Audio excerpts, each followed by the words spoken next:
السلام علیکم دوستوں امید ہے کہ آپ لوگ خیریت سے ہوں گے۔ آج ہمارا پھر ایک دفعہ سفر ہے اسلامی یونیورسٹی بھاولپور میں، جو ہم اس وقت جا رہے ہیں سینٹرل لائبریری کی طرف۔ ڈاکٹر مریم صاحبہ نے ہمیں انوائٹ کیا ہے اور بہت اچھا موضوع ہے، ڈیجیٹلائزیشن آف پاکستان اکانومی۔ پورے پاکستان سے مختلف ایکسپرٹس آ رہے ہیں اور اپنی اپنی بات کہیں گے۔ ویسے تو پوری دنیا ہی جو ہے اس وقت کرائسس میں ہے، کساد بازاری کا شکار ہے، کیونکہ پاکستان کی اکانومی کیونکہ پہلے ہی کمزور تھی، لہٰذا ہم پہ اور زیادہ وزن پڑا ہے اس کا۔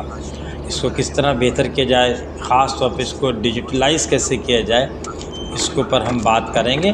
تو ہم تقریباً جو ہے وہ لائبریری کے پاس اس روم تک پہنچ گئے ہیں، اور یہ ہم دیکھیں اس میں ماشاءاللہ داخل بھی ہو گئے ہیں۔ اس وقت ہمارے ساتھ ہیں ایک چائنیز ایکسپرٹ جو اپنا تجربہ بیان کر رہے ہیں اور بتا رہے ہیں کہ جب چائنا میں یہ پرابلمز آئی تھیں تو انہوں نے کس طریقے سے اس دلدل سے کیسے باہر نکلے تھے۔ اصل میں ڈیجیٹلائزیشن جو ہے نا، وہ it is a process to transform traditional system into electronic means.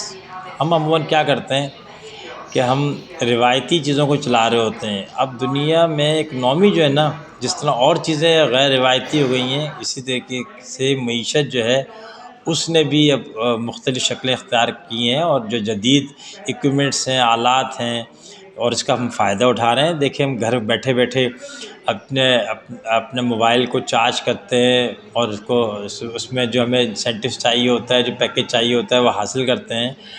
Railway میں آپ دیکھیں گھر بیٹھے بیٹھے آپ بکنگ کرا رہے ہیں، ایئر لائنس کی کرا رہے ہیں، یوٹیلیٹی کے بلز جمع کرا رہے ہیں، بینک کے ٹرانزیکشنز کرا رہے ہیں۔ یہ سب جو ہے ڈیجیٹلائز ہونے کے بعد ہی ممکن ہوا نا، ورنہ تو ہم نے دیکھا ہی تھا اس کو کسی زمانے میں کہ بینک کے اندر اگر آپ نے پیسے نکلوانے ہوتے تھے تو 3 لائنیں لگتی تھیں۔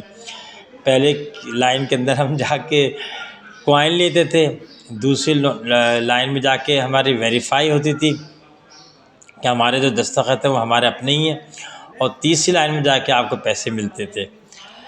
ڈیجیٹلائز کرنے کے اصل میں فوائد کیا ہیں، یہ بڑی اہم چیز ہے۔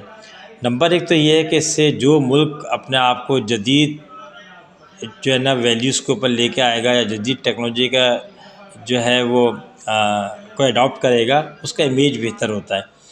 وہاں پہ اس کو بہتر سمجھا جاتا ہے کہ بھئی یہ وہ لوگ ہیں کہ جو دنیا میں آگے بڑھنا چاہتے ہیں، کچھ حاصل کرنا چاہتے ہیں۔ تو اگر پاکستان اپنی اکانومی کو ڈیجیٹلائز کر لے گا، تو ابھی ہمارے ایکسپرٹ نے بتایا تھا کہ پاکستان کی اکانومی اتنا دم ہے کہ اگر ڈیجیٹلائز کر لیا جائے تو اگلے 7 سالوں میں 90% جو ہے وہ ہماری گروتھ ہو جائے گی جی ڈی پی کی۔ اور بالکل درست ہے کہ 90 کو اگر ہم 90 کو 7 سے تقسیم کر لیں گے تو آپ دیکھ لیں ماشاءاللہ سے جتنے بھی 13-14 کے قریب آتا ہے، یہ آپ کی گروتھ ہو جائے گی جی ڈی پی کی، بغیر دوسری گروتھ کو لائے ہوئے۔ تو پہلا تو یہی ہے کہ بیٹر امیج ہوتا ہے، دوسرا ہے کہ نو ڈسکرپشن۔ اس میں فیصلے کرنے والے کے ہاتھ کٹ جاتے ہیں۔ وہ فیصلہ جو ہے وہ اس بنیاد پہ نہیں کر رہا ہوتا ہے کہ کون مجھے پسند ہے کون مجھے ناپسند ہے، بلکہ وہ اس بنیاد پہ کر رہا ہوتا ہے کہ مشین فیصلے کر رہی ہوتی ہے نا، کہ سسٹم بن گیا ہے، اب اس سسٹم سے جانا ہی جانا ہے۔ اگلا ہے پبلک ایز ہو جاتا ہے، جس طریقے سے ہم اور چیزوں میں ڈیجیٹلائز ہونے کے بعد آسانی کا اٹھا رہے ہیں۔ اب تو آپ دیکھیں موٹر وے پہ سفر کرتے ہوئے جو ٹول ہے وہ بھی گھر بیٹھے جو ہے نا آپ پے کر لیتے ہو، اسٹیکر لگ جاتا ہے اور آپ کو وہاں رکنے کی ضرورت بھی نہیں پڑ رہی ہوتی ہے۔ کتنی آسانیاں ہو گئی ہیں خود بخود۔ تو اس طرح جب یہ ہماری ساری اکانومی ڈیجیٹلائز ہو جائے گی تو ایز ہوگا، سارا کا آسانی ہوگی۔ دین پھر جو ہے اس میں ہیومن ایررز کم ہوں گے، کہ انسان جو ہے نا اس کی تھکن، بیماری، دکھ، اسٹریس، انتقام، یہ ساری چیزیں وہ لے کے چل رہا ہوتا ہے۔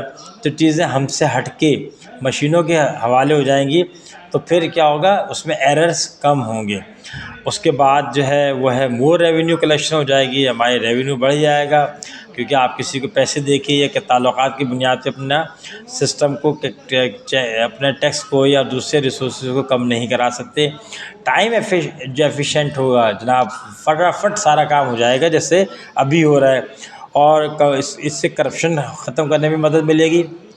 ہم نے یہاں مثال دی تھی کہ جو ہمارے جو ریلوے کے دوست ہیں وہ بتاتے ہیں کہ جب سے ریلوے میں ای ٹکٹ کا نظام آیا ہے، یعنی جب سے ٹکٹ والے معاملے کے اندر کرپشن تقریباً ختم ہو چکی ہے، جبکہ پہلے جو پولیس سسٹم کے ذریعے بلیک میل ہوا کرتا تھا تو اچھے اچھے لوگوں کو 15 دن پہلے بھی ٹکٹس نہیں ملا کرتے تھے۔ اس کے بعد موڈ لیس سسٹم ہے، اس میں یہ نہیں ہے کہ آپ کا موڈ اچھا ہے تو آپ کام کر رہے ہیں، آپ کا موڈ نہیں ہے تو آپ نے کیا ہوا، مینول سے ہی جا رہا ہے آٹومیشن کی طرف۔ اس کے چیلنجز اور ہرڈلز بھی ہیں جناب۔ ایک تو ہے، پہلے ہم اس کو پڑھ لیتے ہیں، lack of governance, poor political will, short term planning, legislation weakness, then weak جو ہے وہ ہمارا digital infrastructure, then less literacy اور اویئرنیس ہے، انفارمل اکانومی ہماری، اور ہمارا جو ہے انکمپلیٹ ڈیٹا بیس ہے۔ تو اگر ہم اس کو تھوڑا سا پڑھنا شروع کریں تو ایک تو یہ کہ کیا ہمارے میں صلاحیت ہے یہ سب کچھ کرنے کی، اگر نہیں ہے تو ہمیں پیدا کرنی پڑے گی۔ دوسرا ہے کہ ہمارے جو سیاسی حکومتیں آتی ہیں وہ یہ سوچ کے انہیں پتہ ہی نہیں ہوتا کہ ان کا جو ہے نا ٹینیور ہے کتنا، تو بہت شارٹ ٹرم تو کیا ہے اسی حساب سے کام کرتے ہیں اور شارٹ ٹرم پلاننگ کرتے ہیں۔ وہ ملک کو کے لیے کم سوچتے ہیں، اپنے ووٹرز کو ناراض ہونے کے لیے زیادہ سوچتے ہیں۔ پھر کیا ہے کہ ان کے پاس کیونکہ پتہ نہیں ہوتا کہ ان کا مستقبل کتنا ہے اور کیسا ہے، لہٰذا ان کی لیجسلیشن میں دلچسپیاں بھی کم ہوتی ہیں۔ اور پھر ہمارا جو ڈیجیٹل انفراسٹرکچر ہے، ہمارے تو لوڈ شیڈنگ ہی 6 گھنٹے کی چل رہی ہے پاکستان کے اندر اوسطاً، اور پھر جناب جہاں گاؤں دیہات ہیں وہاں پہ انفراسٹرکچر اور انٹرنیٹ پہنچا ہی نہیں ہے۔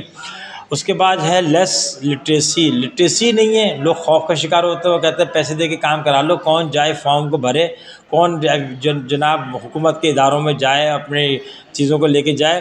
اور ہماری اکانومی جو ہے نا وہ چل ہی جو ہے زبانی رہی ہے، ڈاکومنٹڈ نہیں ہے، لہٰذا پرابلم ہے۔ اور آخر میں تھا کہ ڈیٹا بیس کو امپروو کرنے کے لیے کیا کریں، آخر میں سوالات ہوئے، کچھ گپ شپ ہوئی، کچھ اور چیزیں ہوئیں، اور سب کا ہم نے شکریہ ادا کیا، خاص طور پہ ڈاکٹر مریم کا، آپ کو نظر آ رہی ہوں گی۔ اور جناب ڈاکٹر مریم کے بعد جو ہے پھر ہم گڈ لسنر بن گئے۔ پھر ہم نے جو دوسرے لوگوں نے باتیں کی اسی ڈیجیٹل اکانومی میں، جس میں انور صاحب بھی تھے ہمارے، اور آپ کو نظر آ رہا ہو کہ یہ مختلف فیکلٹی ممبرز بھی بیٹھے ہوئے ہیں، اسٹوڈنٹس بھی بیٹھے ہوئے ہیں اکنامکس کے۔ بہت اچھی جگہ تھی، بہت اچھی جینٹری تھی۔ ہمارے دوست ہیں جو ملتان، لاہور، اسلام آباد سے آئے ہوئے ہیں، کچھ بھاولپور کے ہی ہیں۔ دیکھیں ماشاء اللہ ایڈمنسٹریشن بھی اچھی ہے۔ اور آپ سے اجازت